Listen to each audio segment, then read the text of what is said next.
मेरे चैनल मौन कहानी में मैं आप सबका एक बार फिर से स्वागत करता हूं।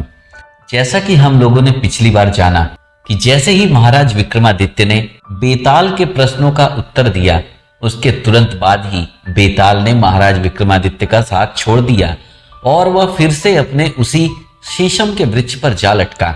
लेकिन महाराज विक्रमादित्य भी कहां पीछे हटने वाले थे। वे एक बार फिर से उसी वृक्ष से बेताल को फिर से नीचे उतारते हैं और उसे अपने कंधे पर डालकर फिर से अपने गंतव्य की ओर चल पड़ते हैं। महाराज विक्रमादित्य चलते रहते हैं और उसी दौरान उनके कंधे पर लटका बेताल अचानक से बोल पड़ा, राजन, उस योगी के कहने में आकर सचमुच तुम बहुत परिश्रम कर रहे हो। तुम्हारे मार्ग का श्रम कुछ दूर हो, इसलिए मैं तुम्हें एक कथा सुनाता हूँ। इतना कहकर बेताल अपनी कहानी इस प्रकार शुरू करता है। पुराने समय में उज्जैनी में धर्मध्वज नाम का एक राजा राज करता था। उसकी 3 अत्यंत सुंदर रानियां थीं, जो उसे समान रूप से प्रिय थीं। उन तीनों के नाम थे इंद्रलेखा, तारावली और मृगांकवती।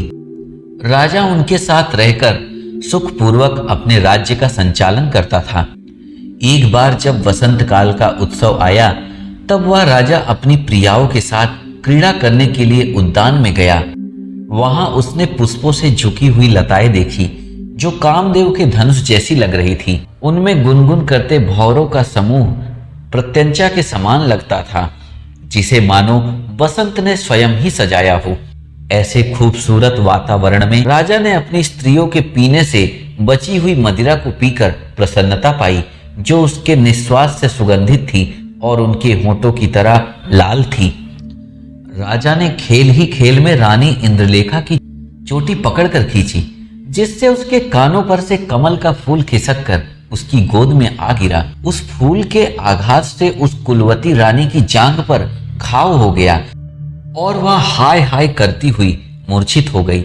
यह देखकर राजा और उसके अनुचर घबरा गए। राजा ने जल मंगवाकर रानी के मुंह पर छींटे मारे, तब जाकर के कहीं रानी को होश आया। अंत में राजा उसे अपने महल में लाए और राज्य वैद्य से उसका उपचार करने को कहा। तो वैद्य तुरंत रानी के उपचार में जुट गए। उस रात इंद्रलेखा की हालत में सुधार देखकर राजा अपनी दूसरी पत्नी तारावली के साथ चंद्र प्रसाद नामक महल में गए। वहां तारावली राजा की गोद में सो गई। उसके वस्त्र खिसक गए थे। जैसे ही उसके शरीर पर खिड़की की जालियों से होकर चंद्रमा की किरणें पड़ी, किरणों का स्पर्श होते ही रानी तारावली जाग उठी और हाय मैं जल गई कहती हुई अचानक पलंग से उठकर अपने अंग मलने लगी। इतना सुनकर राजा भी घबरा गया और वह तुरंत उठ बैठा। राजा ने देखा कि तारावली के उस अंग पर सचमुच फफोले पड़ गए थे। इतने पर तारावली ने बताया, स्वामी, शरीर पर पड़ी हुई चंद्रमा की किरणों ने मेरी यह हालत की है। तब राजा ने नौकरानियां बुलाई और उन्होंने रानी के लिए गीले कमल पत्रों की सेज बिछाई एवं उसके शरीर पर चंदन का लेप लगाया। इसी बीच तीसरी रानी मृगांकवती भी जाग उठी। तारावली के कक्ष से आती आवाजें सुनकर उसकी नींद उड़ गई थी।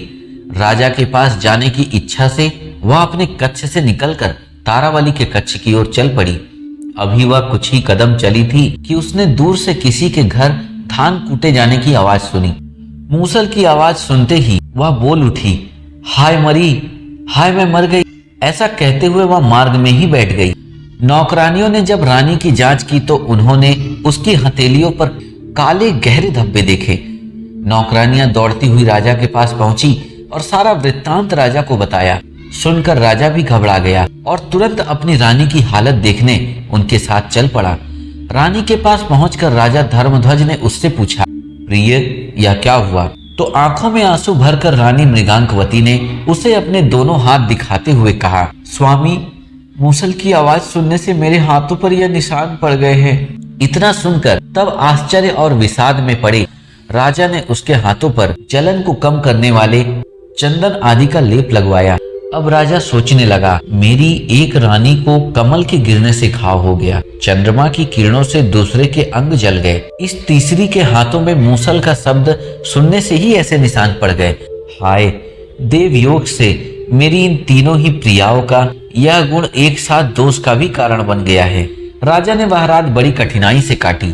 सवेरा होते ही उसने राज्य भर के सभी कुशल वैद्यों और शल्य क्रिया करने वालों को बुलवाया और अपनी रानियों का उपचार करने को कहा।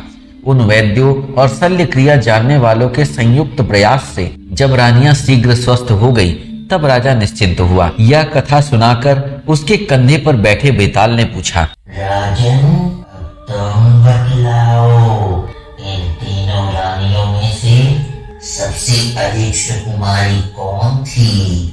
जानते हुए भी यदि तुम मेरे इस प्रश्न का उत्तर ना दोगे तो तुम पर मेरे शाप का असर होगा और तुम्हारा सिर फट जाएगा। यह सुनकर राजा ने कहा, बेताल, उन सब में सबसे सुकुमारी थी रानी मृगांकवती, जिसने मूसल को छुआ भी नहीं, केवल उसकी आवाज से ही उसके हाथों में दाग पड़ गए थे। बाकी दोनों को तो कमल एवं चंद्र किरणों के स्पर्श से घाव तथा फफोले हुए थे, अतः वे दोनों उसकी बराबरी नहीं कर सकती। राजा ने जब बेताल को ऐसा सटीक उत्तर दिया तो बेताल संतुष्ट होकर फिर से महाराज विक्रमादित्य के कंधे से उतर गया और फिर अपने उसी पुराने ठिकाने शीशम के वृक्ष की ओर चला गया। राजा विक्रमादित्य एक बार फिर से उसे लाने के लिए उसी दिशा में दौड़ पड़ते हैं। मित्रों, यह कहानी आप सबको कैसी लगी कमेंट करके जरूर बताइएगा और चैनल को सब्सक्राइब करना मत भूलिएगा, क्योंकि मेरे चैनल पर इस तरह की कहानियां आती रहेंगी।